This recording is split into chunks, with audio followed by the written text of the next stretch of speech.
Okay, good day. I am from Global Ace Agency here in Malaysia and I am the Philippine recruiter. I receive your biodata from SG Quest Agency in the Philippines. Am I right? Yes, ma'am. Okay. Are you a 100% willing to come and work here in Malaysia? Yes, ma'am. Are you healthy or do you have any health issues in your body? No, ma'am.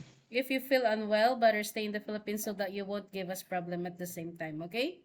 Yes, ma'am. Do you have any family members or any relatives working here in Malaysia? No, ma'am. Do you know how to speak English or can you understand English? Yes, ma'am.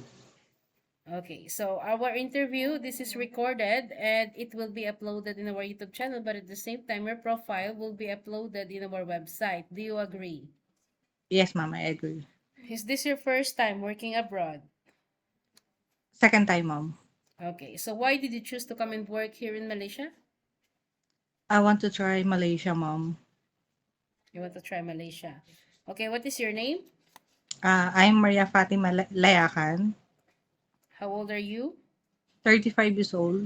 Do you have your passport? Yes, ma'am. I have. Are you single or married? Married, ma'am. How old is your husband and what is his occupation? Actually, ma'am, I have been separated. So you are a single mother right now. Yes, ma'am. Do you have boyfriend? No, ma'am. Are you sure? Yes, ma'am. When is your birthday? May 13, 1990. What is your height and your weight? My height is 5'2" and my weight is 60 kilos. What about your religion? Roman Catholic. Your educational background? Undergraduate of BS Nursing. BS nursing. How many children do you have? 2. How old are those children? 17 and 15 years old. You mentioned that you are a single mother. Then who will going to take care of your children later My once you come parents. to work here in Malaysia? My parents. How old is your parents and what is their Uh, occupation? 64 years old. Which one, father or mother? Same mom. Your father, what is their occupation? He don't have occupation, mom. Work. Okay, so your family allowed you to come and work here in Malaysia. Yes, ma'am. How many brother and sister do you have? I have 2 brothers and 1 sister. What is your rank in your family? Third. You're the third. Okay. According to your profile, it was stated that you have a working experience in the Philippines for 2 years, right? Yes, ma'am. Is it stay in maid or stay out? Stay out. Stay out. In which part of the Philippines? Uh, Bataan. Is it what is your job responsibilities there? Just take care of the elderly. How old is the elderly that you take care? 72. Is it female or male? Female. While taking care of this elderly, did you do house chores at the same time? Yes, ma'am. What about cooking, laundry, and ironing? Yes, ma'am. Okay. So you mentioned that you worked there for 2 years. What year did you started and what year did you finish your contract in Bataan? 2015 to 2017. Okay. So after that, do you have any working experience after 2017? Other work, ma'am. Okay. So you mentioned that it's not your first time working abroad, right? In which country do you have your first work experience as a domestic Singapore, helper? ma'am. How many months you worked there? Or did you finish your contract? No, ma'am. Only 3 months. 3 months. So what year is it and what month? June to September 2025. What happened? Why you didn't finish your contract?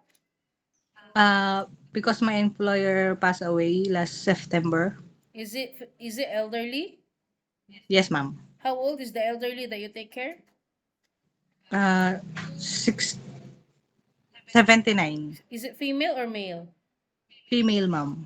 Did you do house chores at the same time, cooking, ironing, and laundry? Yes, ma'am.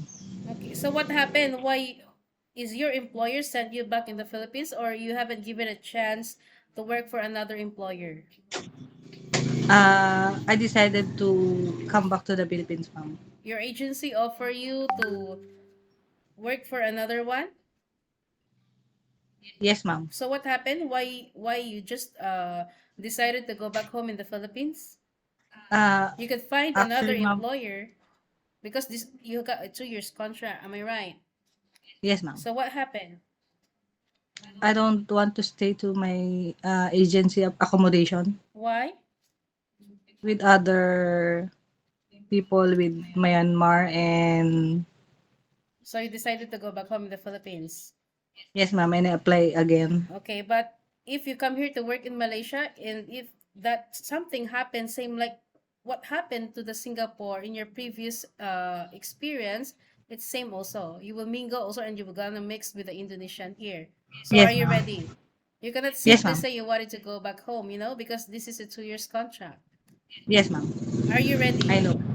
Yes, ma'am. I'm ready. So I would like to let you know the reality of working here in Malaysia. Employers here is very particular when it comes of cleanliness, and houses here is quite big. There is no joke. So are you ready for any task that the employer will be given to you? Yes, ma'am. Can you take I'm ready. can you take your children or baby while doing house chores at the same time? Yes, ma'am. Can you take care elderly people? Yes, ma'am. Can you cook?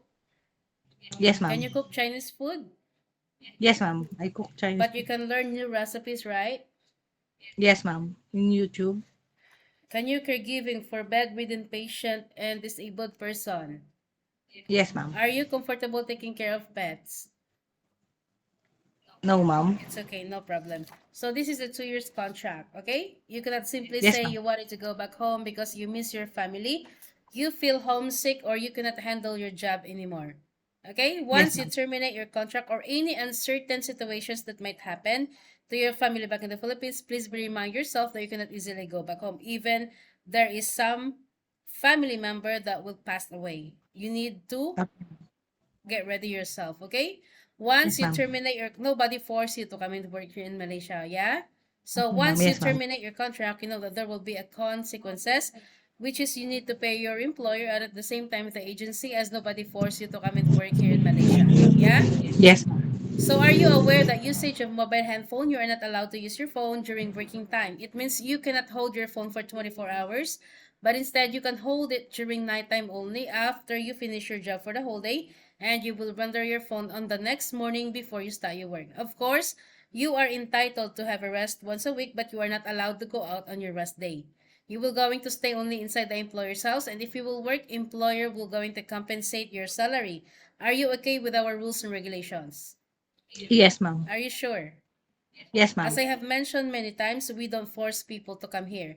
It's either you agree or you disagree. If you agree, it's okay, you can come work properly. But if you disagree, better stay in the Philippines or find job opportunities into other countries. Yeah? Yes, ma'am. How do you fight your homesickness? Um, I just call every night, ma'am. You just called every night. Yes, ma'am. Okay, always remind yourself why you wanted to come and work abroad, because you wanted to sustain your family's needs and you wanted to give a better future for your children ahead, knowing that you are a single mother also at the same time. Yes. In Philippines, you can do whatever you want, you can be the boss there. But here in Malaysia, we need to humble ourselves, okay? We need to follow the rules and regulations of the employer, and we need to respect the culture of the employer at the same time. Any problems or any concerns, inform your employer because you will be the one working inside their premises for 2 years, yeah? Yes, ma'am. I think that's all for now. Thank you for your time, Maria. It was my pleasure meeting you. But please stay connected through WhatsApp because Globalized agents will going to contact you to conduct an interview together with the employer, okay? Okay, ma'am. Thank you Thank you, so much ma'am. and have a good day. Bye. Thank you.